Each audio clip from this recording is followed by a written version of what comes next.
every woman is already powerful, but her power leaks, not through lack of strength, but through habits that go unnoticed. Pause. That's the paradox. Your energy, your mood, your words, your ability to love deeply or remain unbothered doesn't depend on massive life changes. It depends on the subtle patterns you repeat each day, most of them invisible to the outside world. And these patterns, when not mastered, become your prison. They dictate how you speak under pressure, how you respond to disrespect, whether you attract peace or chaos, whether you build intimacy or destroy it. So today, we are not speaking of success in the worldly sense. We are speaking of self-mastery, not for applause, but for inner alignment, for the type of graceful power that no one can take from you, because it is cultivated within. Let us now walk together through these daily habits, small on the surface, but profound when practiced with awareness. When a woman wakes up in the morning, the world has not yet made its demands on her. In those quiet, early moments, she stands at the edge of a choice, whether to meet the day with scattered noise or silent strength. There is a wisdom that says, how you start your morning is how you carry your energy into the world. And that energy, more than your words or appearance, becomes the first language others read from you. That's why the first daily habit every woman must master is not about doing more. It is about being still. Stillness is not the absence of thought. It is the act of not attaching to thought. It is the discipline of entering the day from within, rather than from without. In Eastern traditions, the inner world is seen as the origin of all that unfolds outwardly. If your mind is cluttered, your actions will be unfocused. If your heart is restless, your words will carry tension. That is why a woman who trains herself to begin her morning in silence, reflection, or mindful breathing does not just calm her mind. She reclaims her authority over the tone of her life. Modern neuroscience supports this ancient truth. When a woman starts her day with just 10 minutes of intentional silence, before checking messages, before speaking, even before movement, her cortisol levels stabilize. The frontal cortex, responsible for clarity and decision-making, becomes more active. This means she responds to life from her higher awareness, not from old emotional loops. Over time, this builds emotional resilience, a trait more attractive than any physical beauty. There was once a woman in her 50s who shared her experience at a wellness retreat in the mountains. She had spent her entire adult life raising children, working 2 jobs and always rushing. Her body had become tense, her moods unpredictable, her relationships strained. I lived in reaction, she confessed. It was like the world pushed me, and I had to push back. But something shifted when she began a daily practice of waking up at 5:30 a.m., lighting a candle, and sitting in silence for 15 minutes. No phone, no words, just breath. After several weeks, she noticed something peculiar. Her adult son spoke to her more gently. Her co-workers responded to her presence with more respect, and she no longer cried at the smallest frustrations. Stillness had softened her inner world and strengthened her outer presence. She had not changed the world around her. She had simply returned to herself. The feminine spirit is deeply intuitive. But intuition cannot operate in noise. It whispers, it does not shout. That's why this morning practice is not merely spiritual, it is practical. A woman who listens to herself before the world speaks to her develops a calm nervous system. This is her greatest protection in a world that often rewards urgency over wisdom. This is how she starts to cultivate emotional discipline. Not through suppression, but through inner anchoring. When a woman begins her day grounded in stillness, her relationships shift. She no longer demands peace from others. She brings peace into the space. Her partner feels safer to be vulnerable. Her children are less reactive because they sense her presence is consistent. Even in conflict, she holds a quiet center. She does not chase, she does not plead, she pauses. And in that pause, she sees things more clearly. She learns that not every comment deserves a response. Not every invitation must be accepted. And not every problem is hers to fix. This habit, though simple, is one of the most radical acts of emotional self-respect. It says, before I pour into the world, I will sit with myself. That stillness becomes her sanctuary, and from it, her strength arises. Yet, stillness alone is not enough. We must understand the rhythm of our body, the language of our breath, This leads us to the second daily habit. Every woman must master regulating the emotional body through conscious breathing. We are born knowing how to breathe properly, deep, full, and rhythmic. But over time, through stress, trauma, and cultural conditioning, women begin to hold their breath, especially during emotional tension. They breathe shallowly into the chest, not the belly. And this tells the body, we are under threat. Without realizing it, many women live in a constant low-grade fight or flight state. Not because of real danger, but because their breath tells their nervous system to brace for it. Here's something neuroscience confirms: the breath is one of the only functions that is both automatic and within our control. This means it is a direct bridge between the unconscious mind and conscious awareness. When a woman learns to return to her breath, not just during meditation, but throughout the day, she sends a powerful signal to her body: I am safe. Emotional safety is the foundation of every meaningful relationship. Without it, a woman reacts rather than responds. She over-explains, she people-pleases, she becomes overly defensive. But when her breath is slow and grounded, her entire energy communicates calm confidence. This has a magnetic effect. Her partner feels emotionally held without being controlled. Her friends feel seen without being judged. Even strangers respond with unexpected warmth. Why? Because people are wired to feel others' nervous systems before they even hear their words. I once heard a story of a school teacher in her 60s who had struggled for years with anxiety and chronic fatigue. Her doctor prescribed medications, but nothing brought lasting relief. Eventually, she was introduced to a simple breath practice. Inhale slowly for 4 counts, exhale gently for 6. She practiced this 3 times a day, especially before entering her classroom or engaging in difficult conversations. Within a month, she noticed her heart rate was lower, her thoughts less chaotic. She had more patience with her students and less guilt after disciplining them. Her relationships improved, not because others changed, but because she began to live in a regulated state. The breath had become her anchor. In relationships, breath creates space between stimulus and response. A woman who breathes before reacting becomes less emotionally entangled. She doesn't interrupt, she listens. She speaks slower with precision. This doesn't make her passive, it makes her powerful. Because presence is power, and presence begins with the breath. Even the physiology supports this. Deep belly breathing activates the vagus nerve, which governs parasympathetic calm. This lowers blood pressure, reduces inflammation, and increases oxytocin, the bonding hormone. So when a woman breathes consciously, not only is she calming herself, she is creating emotional availability. That is how trust is built, not only in others but within herself. There's a quote from an old Taoist text: "The wise woman breathes from her heels." It's a poetic way of saying that her breath reaches deep into her body, rooting her like a mountain. She is not easily moved by storms. She may feel the rain, but she does not collapse under it. In the modern world, women are often told to move faster, push harder, speak louder. But there is a deeper wisdom available: move slower, breathe deeper, speak less. And when you do speak, let it come from a place of calm truth. Breath is not just a tool for relaxation, it is a discipline of presence. It trains the emotional body to remain open, but not reactive. And in romantic relationships, this is a secret strength. During tension, instead of escalating, she breathes. During silence, she does not fill the space with fear, she inhales trust. She begins to embody emotional stability. This is the kind of presence that inspires respect, not just affection. Imagine a couple in conflict. The man raises his voice. The old pattern might be for the woman to match his volume or shut down in silence. But a woman who has trained her breath pauses. She grounds herself before responding. She slows the rhythm of the conversation. She does not need to control him. She simply regulates herself. And in that moment, she shifts the dynamic, not with dominance, but with calm. This is not about perfection. There will be days when the breath is shallow, when emotions overflow, when silence feels unreachable. But the practice is not about getting it right every time. It is about returning. Again and again. That's where mastery begins. In the return. There is a sacred power in a woman who wakes early, sits in stillness, and remembers how to breathe herself back to center. She no longer looks to the world to make her feel safe. She becomes the safety. She no longer waits for someone to calm her. She calms herself.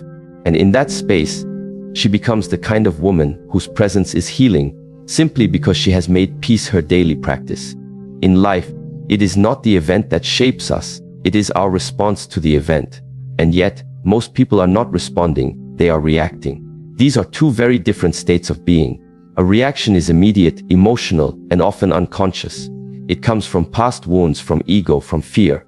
A response, however, is measured, intentional, and rooted in presence. The difference between the two may appear subtle, but the consequences are not. For a woman seeking emotional balance, peace in her relationships, and inner strength, the ability to observe before reacting is not just a habit. It is a path to self-mastery. Imagine this: a woman walks into a room where her partner sits silently. He doesn't look up. She feels a pang in her chest. Her mind begins racing. Is he upset with me? Did I do something wrong? Why is he ignoring me? And before she's aware of it, she has slammed her bag on the table or asked in a sharp tone, "What's wrong with you?" The tension escalates. The evening is now filled with invisible walls and emotional distance. Now imagine the same woman, but one who has cultivated the habit of observing her inner state before reacting. She still walks in, notices his silence, and feels the same initial wave of discomfort, but she pauses. She breathes. She names the emotion silently. "I'm feeling insecure. I'm feeling unseen." And instead of confronting him with irritation, she offers space. Maybe she sits beside him quietly. Maybe she says with gentleness, "You seem quiet. Is everything okay?" That shift from reaction to observation creates emotional safety. It builds trust. It preserves connection. This is the essence of inner work. Learning to witness your own emotions without letting them control you. The Buddhist tradition speaks of this as watching the river without jumping in. Emotions are like water. They move, they surge, they settle. But we are not the water. We are the awareness behind it. The more a woman practices this, the more she begins to see patterns. She notices how certain tones trigger her. She observes that fatigue makes her more sensitive. She realizes that unresolved wounds from childhood often fuel present-day conflict. And with each insight, she becomes less reactive and more responsive. From a psychological perspective, this practice of observation engages the neocortex, the rational, thoughtful part of the brain, over the amygdala, which governs fear-based reactions. Over time, this rewires the brain for patience, clarity, and emotional flexibility. One woman once shared how this principle changed her marriage of 30 years. Her husband, a quiet man, often retreated into silence during arguments. This used to enrage her. "Why won't you talk to me?" she would demand, interpreting his silence as rejection. But after learning to pause and observe her own emotional reactions, she began to approach these moments differently. She would feel the old fear rise, acknowledge it, but choose not to act on it. One evening, instead of confronting him, she simply said, "When you go quiet, I feel distant from you. I want us to stay connected." To her surprise, he opened up. "I just don't always have the right words," he admitted. That single moment softened years of tension between them. Because she had observed rather than reacted, connection became possible. We are not taught to pause. We are taught to perform, to defend, to respond quickly. But emotional maturity comes from learning that not everything requires your immediate response. Not every criticism is about you. Not every disagreement is a threat. Sometimes the highest wisdom is in restraint. Eastern martial arts emphasize this deeply. The master does not strike first. She waits. She reads energy. She only moves when necessary, and when she does, it is precise. In life, this principle applies beautifully. A woman who observes her own reactions gains freedom from being pulled into unnecessary battles. She becomes deeply discerning. She no longer wastes energy on drama. She knows her peace is sacred. In relationships, this changes everything. Because relationships are not destroyed by what is said once. They erode slowly, from unchecked reactions, sharp words, unresolved assumptions. But if a woman can introduce even a small pause between emotion and expression, she breaks the cycle. That pause is power. It may come in the form of walking away for 5 minutes, or taking a breath before replying to a difficult message. It may be choosing silence over sarcasm. It may be journaling emotions before speaking them aloud. Whatever form it takes, the core principle is this: witness first, then choose. There's a powerful quote by Viktor Frankl. Between stimulus and response there is a space. In that space is our power to choose our response. In our response lies our growth and our freedom. This space is what the reactive mind fears, but the awakened woman honors. To observe before reacting is not suppression, it is sovereignty. And sovereignty in a woman draws a different kind of relationship. One that is based on truth, not drama. One that invites mutual respect, not power struggle. But how does one develop this habit, especially after years of living on emotional autopilot? It begins with the practice of emotional detoxification, the fourth habit every woman must master. Every day, we clean our homes, we wash dishes, we rinse our bodies, but few of us clean our emotions. Yet emotions, like physical dirt, build up. They cling to conversations left unresolved, to criticism not yet processed, to sadness pushed aside. Over time, they weigh the body down, they tighten the chest, they cloud the mind. They show up as irritability, fatigue, resentment, or emotional numbness. Just as the body needs cleansing, so does the heart. Emotional detoxification is not a dramatic process. It's subtle, daily, and quiet. But it is essential for maintaining relational clarity and inner vitality. One powerful tool for this is reflective journaling. At the end of each day, a woman sits with her emotions, not to fix them, but to let them be seen. She might write, "Today I felt overlooked when no one acknowledged my efforts. I felt tired after giving too much in a conversation that wasn't mutual. I felt joy when my daughter hugged me." This practice is like sweeping the emotional floor. It prevents dust from turning into disease. A story comes to mind of a woman who had suffered through years of silent frustration in her marriage. She never spoke her disappointments. She didn't want to be a burden.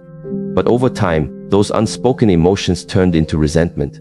She stopped touching her husband's hand. She began snapping at her children. She felt emotionally heavy all the time.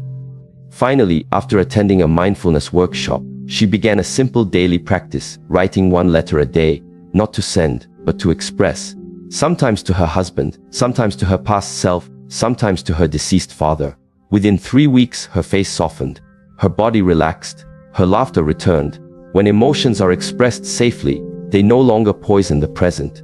Another method of emotional detox is time in nature. Nature has a way of absorbing emotional noise without judgment. A woman who walks slowly under trees, listens to birds, or watches clouds is unknowingly grounding herself. She is releasing energy. She is reconnecting to something larger than her mind. Psychologically, this process helps the nervous system regulate. Cortisol levels drop. The body returns to homeostasis. Spiritually, nature reflects impermanence. The fallen leaf does not resist, it surrenders. This reminds the woman that emotions, too, are meant to move through, not stay stuck. Sometimes emotional detox comes through conversation, not with many people, but with one safe person. Someone who listens without trying to fix. Someone who doesn't judge the messiness. This kind of emotional intimacy is rare, but deeply healing. When a woman finds that space, she must treasure it, because in sharing she sheds. Then there is movement, conscious, intentional movement. Dance, gentle yoga, stretching, even shaking the limbs in silence. The body holds unexpressed emotion, especially in the hips, jaw, and shoulders. By moving the body, we release what the mind cannot process alone. The body speaks through sensation. When we allow it space to move, it returns to equilibrium, but none of this is possible without awareness. Emotional detox begins with noticing. I am feeling bitter. I am holding tension in my chest. There's a sadness I've ignored for weeks. It is not the emotion that wounds. It is the unwillingness to feel it. Once it is named, it begins to loosen its grip. In relationship, this is life-changing. A woman who detoxes her emotions daily does not project old pain onto her partner. She does not confuse past betrayal with present love.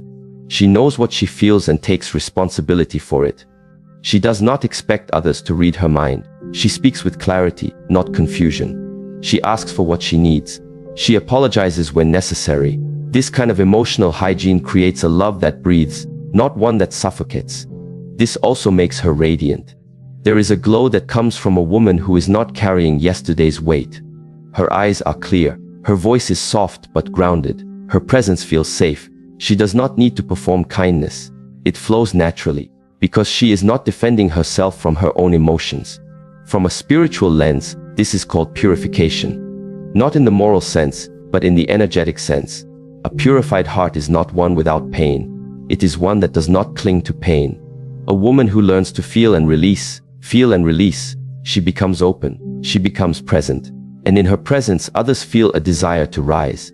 These daily habits, pausing before reacting and cleansing the emotional body, are not glamorous. They are often invisible to the world. But they are profoundly transformative. They shape the quality of a woman's relationships, her health, her joy, her capacity to love and be loved.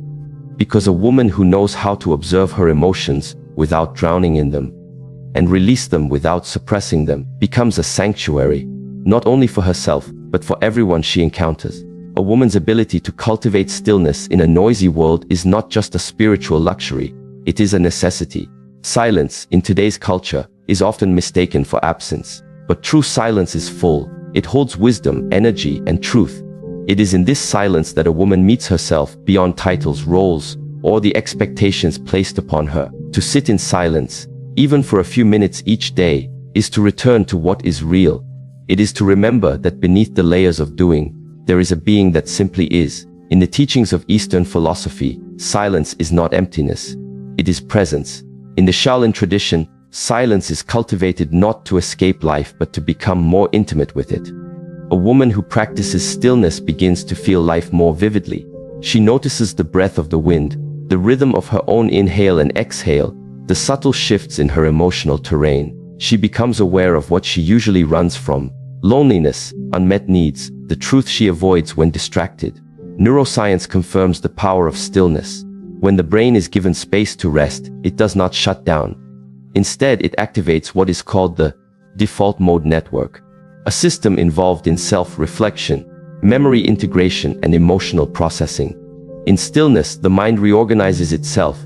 This is why moments of insight often arise not when we are trying to think, but when we are simply being.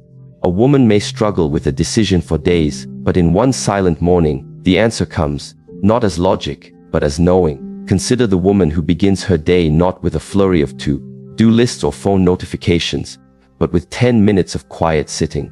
She lights a candle. She places both hands on her heart. She listens, not to a voice outside, but to what stirs within. Some days it's calm, other days it's restlessness, but she does not fight either. She simply witnesses. Over time, something profound begins to shift.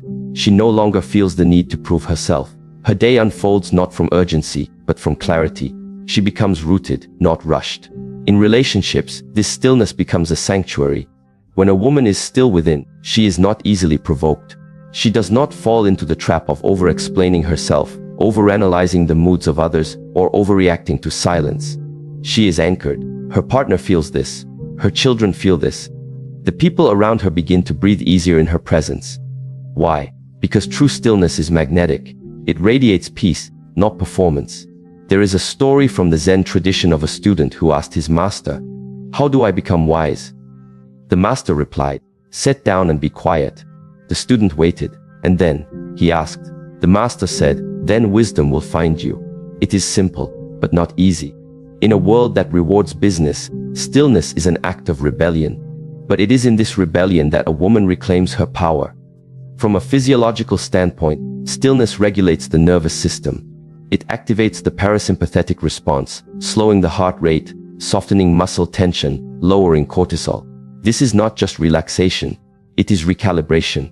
It is giving the body space to recover from emotional fatigue, decision-making overload, and relational stress.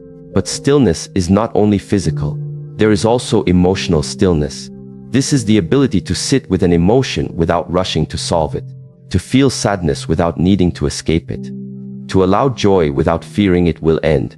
This emotional stillness deepens the woman's capacity to love without clinging, to grieve without collapsing, to be with her own heart without judgment. One woman shared how stillness transformed her approach to love. She had a pattern of overgiving, pouring into others, caretaking, managing their emotions, until she felt depleted and resentful. She thought this was love, but in silence, she began to see the roots of her behavior. It was not love, it was fear.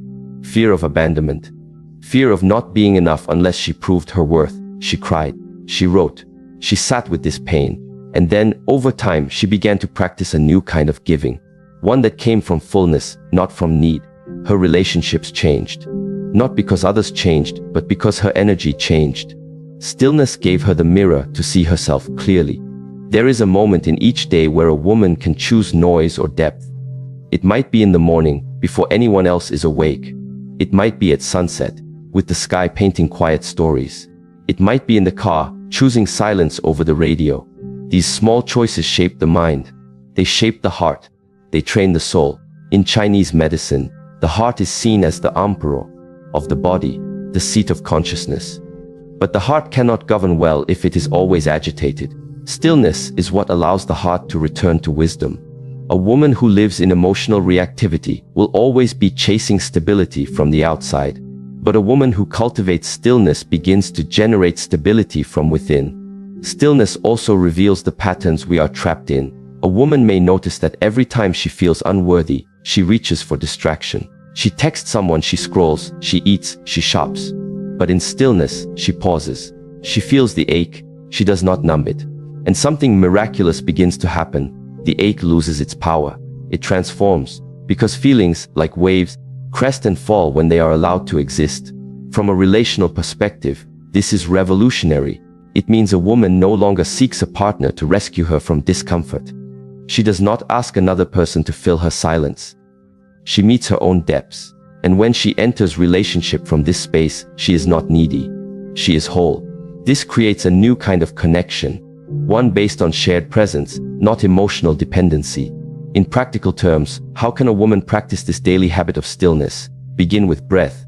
Each morning, before picking up the phone or stepping into roles, sit for 5 minutes. Close your eyes. Feel the breath enter and leave your body. Don't try to control it, just witness. This anchors you in the present. Use anchor phrases. In moments of anxiety or overthinking, repeat silently, I return to stillness. This moment is enough. These mantras are not magic, but they are reminders. They bring the mind home. Create tech-free pockets. Even 10 minutes without screens can reset your nervous system. Sit by a window. Feel the sun. Drink tea. Listen to the silence between the sounds. Engage in mindful movement. Tai Chi, slow walking, gentle yoga. These are not exercises, they are moving meditations. They help integrate stillness into the body. Journal after silence. Let the silence speak through your pen. Ask, what did I feel? What truth emerged? What did I avoid? This brings depth to the stillness. Protect sacred space.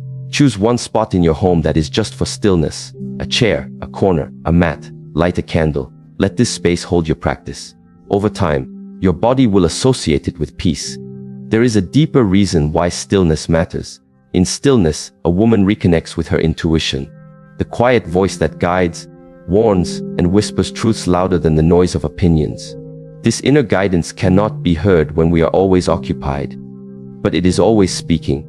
A woman who listens to this voice becomes confident in her choices. Not because they are perfect, but because they are aligned. One young woman once confided in her teacher, I don't know if I should leave this relationship. Everyone has an opinion. My mind is spinning. The teacher asked, have you sat in silence with the question? She shook her head. Then you are only hearing the world. He replied, you have not yet heard yourself. She went away. She fasted from advice. She sat quietly every evening, asking the same question, but listening not from her fear, but from her soul. After a few weeks, clarity arose. She left, not from anger, but from truth. This is the power of stillness. In stillness, a woman also becomes a better listener to others. She does not rush to respond. She hears not only words, but what lies beneath them. She becomes attuned to tone, to silence, to body language. This makes her presence deeply healing. People feel safe with her, not because she says much, but because she listens fully. Stillness cultivates humility. It shows a woman that she does not have to know everything, fix everything, or be everything to everyone. She learns the sacred art of being. And this beingness softens the edges of her relationships. It brings tenderness where there was tension. It brings grace where there was guilt. It brings space where there was suffocation. The poet Rumi once said, there is a voice that doesn't use words. Listen. This voice lives in stillness. A woman who learns to hear it walks differently. She speaks less but with more impact. She chooses fewer battles. She rests more deeply. She no longer needs external validation to feel complete. Her joy becomes quieter, but more constant. There is a kind of power that comes not from how much we do, but from how deeply we can be. A woman who begins her day in stillness carries a different frequency. She is less reactive, more receptive. She is not in competition with the world. She is in communion with it. People sense this.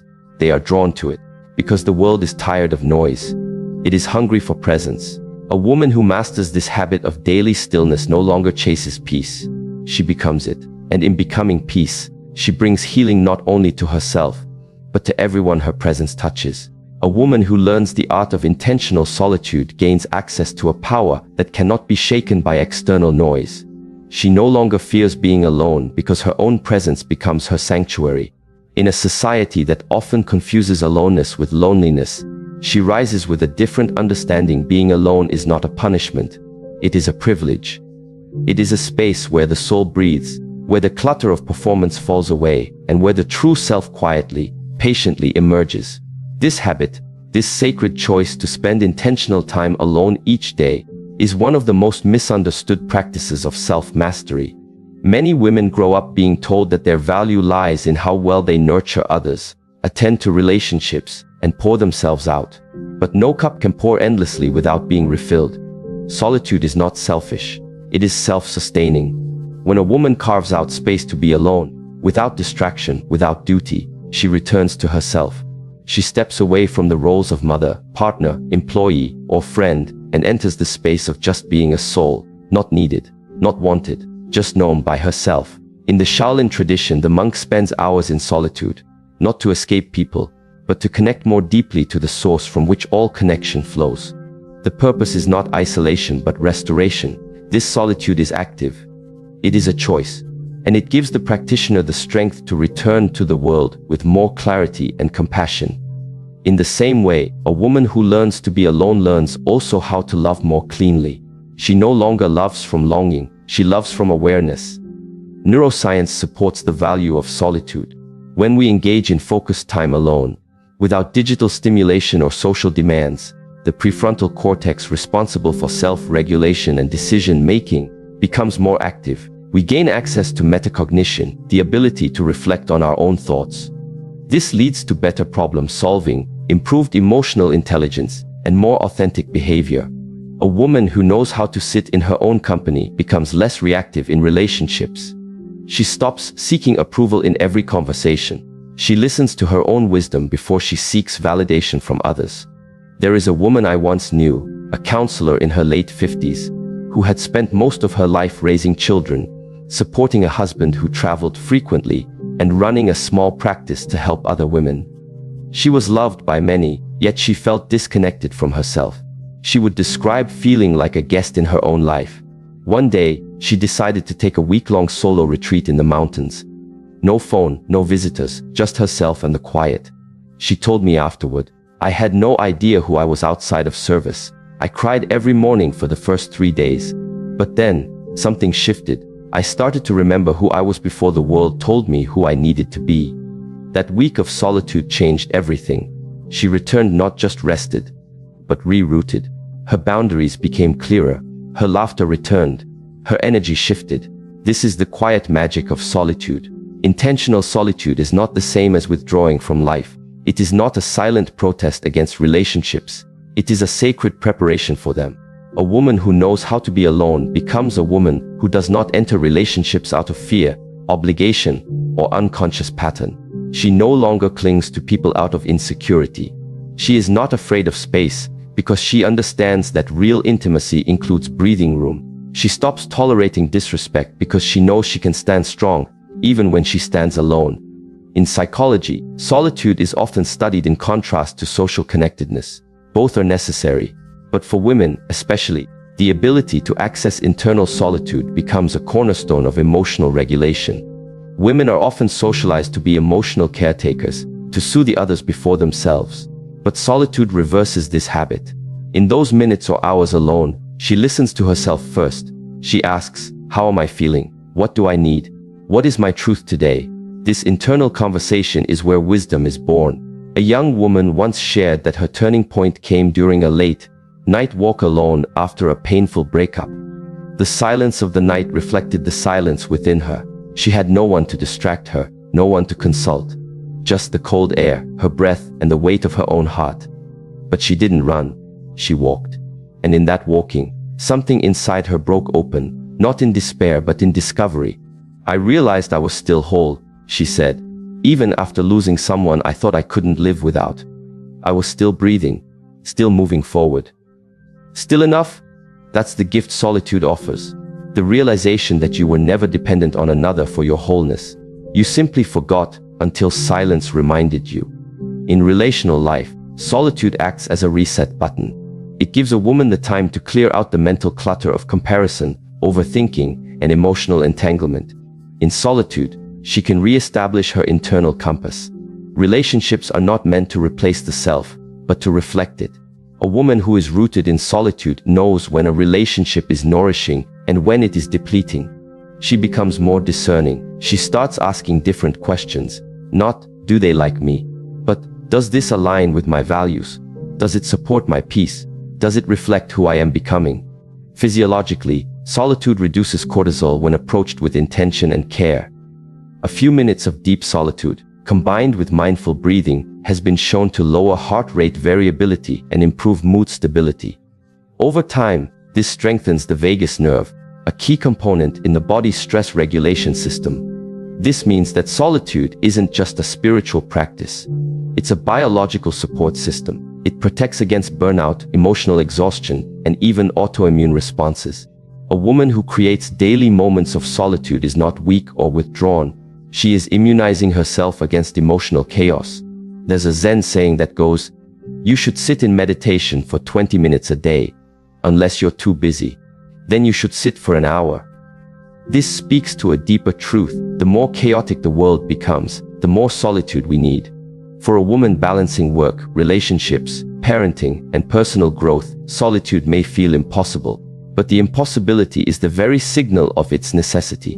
When life is loud, she must become quiet, not to hide but to hear. A mother of 3 once told me her moment of daily solitude happened in the bathroom. It's the only place I can lock the door, she laughed. But in that small space, she created a ritual, a candle, a few drops of essential oil, 5 minutes of sitting, no phone, no children calling, no one needing her, just breath, just stillness. It wasn't a monastery, but it was sacred. And that 5 minutes gave her the energy to return to her family with a full heart instead of a drained one. That is the wisdom of adapting solitude to the life you have. A woman in a difficult relationship may fear solitude because it shines a light on her inner unrest. She may fill her day with activity to avoid facing the deeper truths, the ache of unmet needs, the silence in the relationship, the fear of change. But solitude doesn't create those truths. It reveals them. And once revealed, a woman has a choice. Not all relationships need to end, but many need to evolve. Solitude gives her the strength to stop waiting for someone else to change and begin the change within herself. There is also creative power in solitude. Great thinkers, artists, and spiritual teachers have always turned to solitude to birth new ideas. When a woman removes herself from the expectations and noise of others, she hears the quiet pulse of inspiration. Her creativity is no longer reactive, it becomes intuitive. She writes, paints, speaks, or builds not because she is told to, but because something in her must. Solitude turns a woman into a vessel for her own originality. In relationships, this matters more than many realize. A woman who creates from solitude brings something unique into partnership. She brings new energy, new thoughts, new questions. She doesn't just reflect her partner, she expands him. She challenges and inspires. She is not a mirror, she is a flame. And this kind of woman is unforgettable, not because she demands attention, but because she holds space that most have never known. Imagine a daily rhythm in which a woman begins or ends each day with 10 minutes alone. No music, no screens, just her breath, her presence, her awareness. She might ask herself 3 questions. What am I feeling? What do I need to let go of? What do I want to cultivate? These questions are not tasks, they are invitations. Over time, they shape a deeper relationship, not with others, but with the self that meets others. Solitude also softens the fear of rejection. A woman who knows how to be with herself, is less likely to compromise her boundaries just to be liked. She no longer molds herself to fit someone else's vision. She chooses authenticity over approval. And ironically, this makes her more attractive. People sense her self-trust. They feel her groundedness. She is not easily swayed. She is centered. There is an ancient saying, "A tree that stands alone grows strongest roots." This is not just metaphor. In solitude, a woman's inner roots deepen. She becomes unshakable, not cold, not closed, but clear. She doesn't need constant reassurance because she knows who she is without the voices of the world telling her. This clarity becomes her compass. And in moments of doubt, confusion, or heartache, she returns to that place within where truth waits in silence. A woman who practices solitude does not fear space in a relationship. She welcomes it. She knows that love does not mean constant closeness. It means mutual presence, even when apart. She allows her partner room to grow, room to breathe, and she expects the same in return. This is not detachment, it is respect. And from this respect, deeper connection is born. In her solitude, she may also meet her shadows, the parts of herself she hid to be accepted, the anger she suppressed, the dreams she abandoned. Solitude brings them gently into the light, not to shame her, but to free her. A woman who befriends her shadow becomes less controlled by it. She no longer acts out of wounds she refuses to acknowledge. She becomes whole, not because she is perfect, but because she is present with all of herself. This presence changes everything. It changes how she walks into a room, how she speaks, how she listens. She is no longer chasing love. She is inviting it. She is no longer afraid of silence in conversation. She understands that not every space needs to be filled. Some spaces are sacred. She no longer tries to fix every problem immediately. She trusts timing. She trusts process. And she trusts herself. In solitude, a woman may cry. She may laugh. She may feel numb. But whatever she feels, she learns to stay, to breathe, to hold space. And in doing so, she becomes her own witness, her own healer, her own guide. This does not make her hard. It makes her rooted. And from this rooting, she grows a life, not of reaction but of intention, not of chaos but of quiet power. When a woman masters these 10 daily habits, she is no longer drifting through life, waiting for others to define her worth, determine her peace, or direct her path. She becomes centered, intentional, and luminous, not because life is easy, but because she is finally aligned. Every habit, whether it's emotional discipline, honoring her body, practicing stillness, speaking with clarity, or embracing solitude, is a doorway to deeper presence. And from this presence, everything else flows: respect in relationships, peace in the mind, energy in the body, and purpose in the soul. She no longer lives reactively. She responds with wisdom. She no longer attaches herself to what is fleeting. She becomes anchored in what is eternal. She walks through the world with quiet strength, unshaken by noise, unbothered by chaos, because she has learned to cultivate her inner temple, one habit at a time. This is the journey of self-mastery. Not to be perfect, but to be aware, not to control everything, but to choose consciously, not to chase validation, but to walk in truth. And in this truth, a woman becomes not only a source of light for herself, but a mirror of clarity, courage, and compassion for others. The more she returns to herself, the more she finds she never truly left. She was simply waiting, beneath the noise, beyond the demands. For the moment she would remember, everything she was seeking was already within her.